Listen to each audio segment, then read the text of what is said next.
Hey guys, and welcome to a new video on how to do. Today I will show you how to put a shadow behind your text in DaVinci Resolve 18.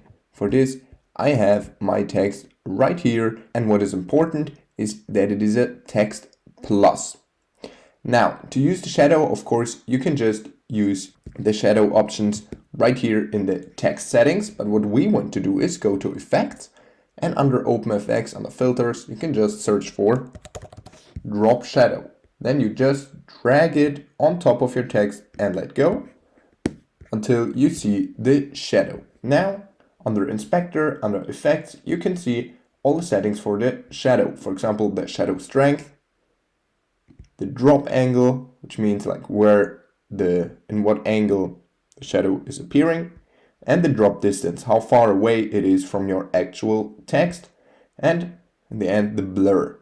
Should it be all the way blurred? But I'll just stick with this.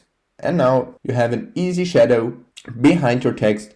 And of course you can copy these attributes and then paste them on other texts or other clips. Okay, that was a quick tutorial on how to put shadow behind your text in DaVinci Resolve 18.